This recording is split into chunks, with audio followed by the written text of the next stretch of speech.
Hi guys, আজকে আপনাদের নিয়ে আসলাম আমার নতুন একটা হ্যান্ডওভার প্রজেক্টে। প্রথমত আপনাদের দেখাবো ডাইনিং রুম। ডাইনিং রুমে আমরা কি করেছি। ডাইনিং রুমের মেন গেটের সাথে ওয়াল প্লেলিং ভোট দিয়ে কোনো ডিজাইন করা হয় নাই। তার পাশে আছে আপনার টিভির ক্যাবিনেট। টিভির ক্যাবিনেটটা সেগুন বোর্ড দিয়ে করা হয়েছে। সব সেগুন বোর্ডের টেক্সচার, সেগুন বোর্ডের ফাইবারগুলো একদম গ্লেজিং। আপনার তার সাথে একটা শোপিস রাখা আমরা সিস্টেম রেখেছি, গ্লাস দিয়ে বানানো হয়েছে। টিভির ক্যাবিনেটের নিচে দুটো ডয়ার আর বাদ বাকিটা আমরা ডোর করে দিয়েছি। তার পাশে ওয়ালে আমরা স্টিকার লাগিয়েছি, ওয়াল স্টিকার যেটাকে বলা হয়। তার সাথে আমরা একটা গেট করেছি। তার উপরে আমরা সিলিং করেছি একটু মোটামুটি ভালো গর্জিয়াসভাবে। সাইড সিলিং, মাঝখানে সিলিং, আপনার এখানে মাঝখানে রাখা হয়েছে দুটো ফ্যান, একটা ঝাড়বাতি সিস্টেম রাখা হয়েছে। এটা হচ্ছে ডাইনিং রুমে আমরা শুধু সাইড সিলিং করেছি।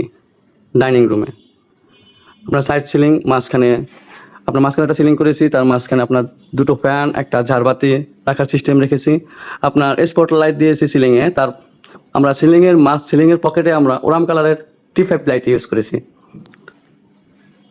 সিলিংটা বানানো হয়েছে আপনার পার্টেক্স বোর্ড দিয়ে সিলিংটা বানানো হয়েছে। তার মাঝখানে আমরা মাঝখানে লাইটের সেগুন বোর্ড দিয়ে তেঁতুল বিচি কালার করে দিয়েছি। এটা হচ্ছে ডাইনিং রুম। এখন আপনাদের দেখো একটা বেডরুমে একটা আলমারি বানিয়েছি, ওয়াল টু এই ওয়াল। দেখেন আপনার আলমারির সাথে আমরা কি বানিয়েছি। আপনার 4 পাটের একটা আলমারি বানিয়েছি আমরা।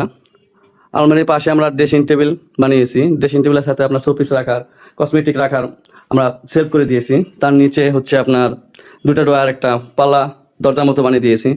একদম আলমারিটা অনেক বড়, বিশাল বড় আলমারি। এটা আমার হ্যান্ডওভার প্রজেক্ট। আমার ক্লায়েন্টরা রুমে থাকে এখন। আশা করি গাইস কাজগুলো কেমন হলো আপনারা জানাবেন। আর আপনাদের মতামতের উপর ভিত্তি করে আশা করব আরও আমার ক্লায়েন্টদের ভালো কাজ করে দেওয়ার।